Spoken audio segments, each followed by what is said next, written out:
Il ne reste plus que 10 jours avant que Donald Trump mette en œuvre ses menaces d'augmentation de 30% des taxes douanières sur les produits européens. Et oui, il reste peu de temps à la Commission européenne pour négocier face à un Donald Trump qui, pour l'instant, reste inflexible. La marge de manœuvre est relativement étroite. Les Européens tentent de sauvegarder les exportations jugées essentielles, comme le secteur automobile, mais l'accord entre les deux parties reste très hypothétique. Barthélémy Philippe.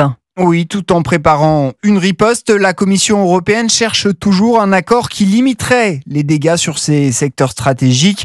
Il y a 15 jours, Ursula von der Leyen était prête à accepter des surtaxes de 10% sur tous les produits en échange de gestes américains sur les voitures, les spiritueux ou les cosmétiques. Le deal n'a pas eu lieu car l'administration Trump en veut toujours plus.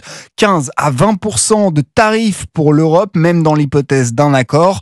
Des conditions que la Commission européenne aurait tort d'accepter, selon l'économiste Éric Dor. Les Européens ont vraiment intérêt à peaufiner une menace crédible de mesures de rétorsion. Sauf que ces menaces ne semblent pas effrayer la Maison-Blanche qui veut une capitulation, comme l'explique l'économiste Christopher Dembick. On est sur une volonté américaine de faire plier. La réalité, c'est que la Commission européenne, ou même au sein de nombreux États membres, personne ne souhaite aller au bras de fer avec les Américains. Déjà sous pression, l'Europe doit composer avec une menace encore plus grande que prévu. Le secrétaire au Trésor Scott Bessent a déclaré que Washington imposerait sans doute 50 et non plus 30% de droits de douane dès le 1er août si les négociations n'aboutissent pas avant. Barthélémy Philippe pour Europe 1.